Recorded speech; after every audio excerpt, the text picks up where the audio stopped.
Students, definite integral का एक question है, बिल्कुल नया क्वेश्चन है आपके लिए और जे एडवांस के लिए परफेक्ट क्वेश्चन है। हाँ, वर्किंग इसमें जरूर है, लेकिन जो भी स्टूडेंट्स एडवांस में सेलेक्ट हुए हैं उनके लिए वर्किंग उतना मैटर नहीं करती है। तो क्वेश्चन क्या है, if 0 to infinity sin x upon x dx equal to pi by 2, then evaluate 8 upon pi times 0 to infinity sin cube x upon x cube dx integer type। तो I is equal to इतना assume कर लिया है already.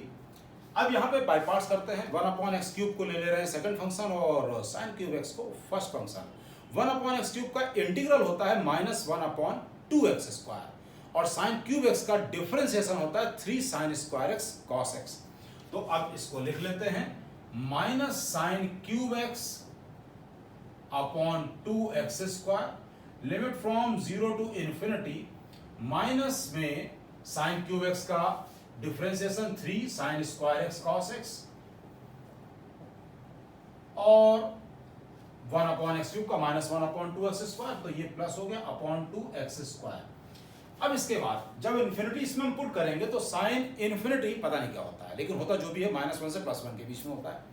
-1 से +1 के बीच में कोई number हो और अपॉन में इन्फिनिटी यानी कि 0 हो गया, और 0 पुट करने पर तो ये 0 हो जाएगा। क्यों? क्योंकि ऊपर 1 डिग्री ज्यादा है।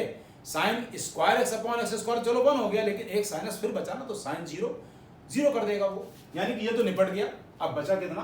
केवल वो इंटीग्रल। तो I इज इक्वल टू ये 0 टू इन्फिनिटी। अब I is equal to 3 by, अरे ये 4 हो गया, ये 4 हो गया। एक एक स्टेप आगे सोच के चलना पड़ेगा तभी क्वेश्चन हो पाएंगे। मैथ्स और चेस बिल्कुल एक ही जैसी चीज होती है, कितने आगे के स्टेप आप सोच लेते हैं, मेन वही होता है। क्यों? साइन स्क्वायर एक्स है, इसको लिख दिया 1 माइनस कॉस 2x अपॉन 2, तो उसने कर दिया इसको 4, पता नहीं कब ये 8 बन जाए। तो 1 माइनस कॉस 2x और उधर लिखा है कॉस x dx अपॉन में x square is equal to 3/4, limit from 0 to infinity cos x upon x square, cos x upon x square dx minus में cos 2x cos x दिख रहा है, तो माइनस में 3/3 ये 8 हो गया, ये 8 हो गया। स्ट्राइक करना चाहिए आपको भी। कैसे? cos a cos b दिख गया तो 2 cos a cos b का फॉर्मूला लगा देंगे, cos a plus b plus cos a minus b, तो ये हो गया 2 cos 2x cos x dx upon में एक्स स्क्वायर। आप फिर सुनिए, अब ऐसा नहीं कि आप इसको इंटीग्रेट करने बैठ जाएं, पहले थोड़ा सा सोचे क्या कि जब 2 cos a cos b लगाएंगे तो cos a plus b plus cos a minus b, यानी एक cos x upon x square हमको और मिलने वाला है, जो कि इसके साथ में क्लब कर देंगे। ये नहीं कि इसको अलग इंटीग्रेट कर रहे हैं उसको अलग इंटीग्रेट कर रहे हैं, बस यही करते रहेंगे फिर हम लोग। चलिए, तो अब आगे क्या है? I is equal to 3/4 0 to infinity cos x upon x square minus 3/8 0 to infinity cos 3x upon x square dx, फिर minus 3/8 0 to infinity cos x upon x square dx।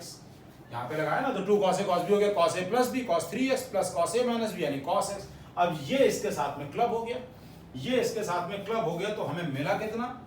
I is equal to ये 3/4 है, वो 3/8, यानी हो गया 3/8 times 0 to infinity cos x upon x square dx minus 3/8 times फिर 0 to infinity cos 3x upon x square dx, ये हो गया। अब ये सब को रब कर दिया जाए और फिर से करते हैं हम लोग। 3/8 देखिए ध्यान से, तो दोनों में कॉमन है, 3/8 इधर भी है, 3/8 दूसरे वाले इंटीग्रल में भी है, तो उसको कर दे रहे हैं बिल्कुल बाहर कर दिया। तो अब I इज इक्वल टू 3/8 और अब ये बड़ा सा ब्रैकेट लगा दिया। अब cos x upon x square को, अब इसको इंटीग्रेट करते हैं, 1 अपॉन एक्स स्क्वायर को सेकंड फंक्शन ले रहे हैं, तो ये आ गया minus cos x upon x और limit from 0 to infinity, minus में cos x का डिफरेंशिएशन माइनस साइन x और 1 अपॉन एक्स स्क्वायर का इंटीग्रल -1 अपॉन x, 2 माइनस आ गए, खत्म हो गया। तो ये आया sine x upon x limit from 0 to infinity, और ये एक ब्रैकेट, मंझला ब्रैकेट बोला जाता था इसको कभी।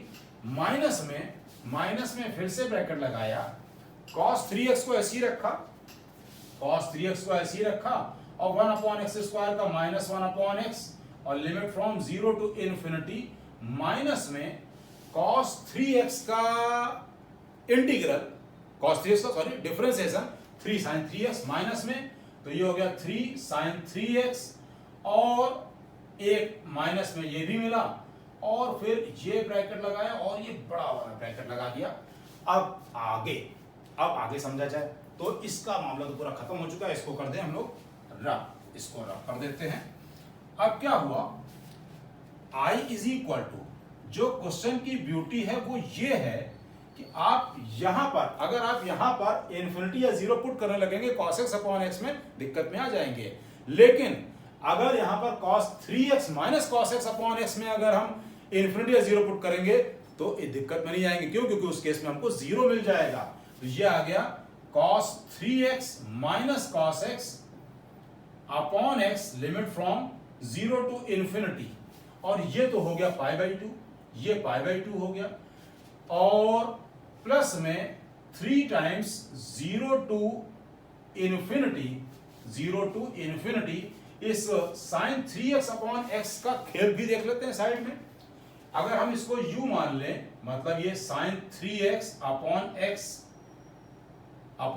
है, ये लिमिट फ्रॉम 0 to इन्फिनिटी, अगर हम इसका 3x को u ले लें तो ये क्या हो जाएगा, du बराबर 3dx। तो आप समझते रहिए, यहां पर क्या हो गया, लिमिट तो भाई नहीं बदलेगी, वो तो वही रहेगी। ये हो गया sin u, और dx की जगह पर क्या होगा, dx की जगह पर du अपॉन 3, और x की जगह पर क्या होगा, u अपॉन 3, यानी कि वो 3 तो कैंसिल हो गया, ये अपॉन 3 आ गया, और ये 1/3 ये कैंसिल हो गया, यानी कुल मिला के क्या मिला, 0 to infinity sin u upon u du, यानी कि 0 to infinity sin x/x dx। तो ये हो गया sin x/x dx, जिसकी वैल्यू π/2 ऑलरेडी दे रखी है। अब यहां पर cos c minus cos d लगाएंगे तो क्या होगा, ओरली समझिए, 2 sin c plus d/2 into sin d minus c/2 ये हुआ। अब उसमें अगर हम इन्फिनिटी पुट करेंगे तो ऊपर वाला टर्म तो -1 से +1 देगा, और नीचे वाला टर्म इन्फिनिटी तो 0 हो गया। और अब जब 0 पुट करेंगे तो sin x/x वो तो 1 चाहिए हो गया, लेकिन एक साइन और बचा हुआ है तो वो 0 कर देगा, यानी कि ये अच्छी तरह से निपट गया। अब बचा क्या, I इज इक्वल टू 3/8, और ये हुआ -π/2 और प्लस 3π/2, -π/2 प्लस 3π/2 का मतलब कितना हो गया भाई, 3/8, और ये हो गया पाई। तो हमको निकालना क्या था, 8/π, 8/π टाइम्स I की वैल्यू कितनी हो गई, 3 हो गई। बढ़िया, मस्त क्वेश्चन था, बहुत बढ़िया क्वेश्चन था। तो बहुत अच्छे से ध्यान दीजिएगा, इसमें कई जगह क्वेश्चन की ब्यूटी कई जगह थी, यहाँ पे भी थी, उधर वो 0 से इन्फिनिटी साइन u/u जो हो गया वो भी था। एडवांस के लिए perfect question. Okay, thank you.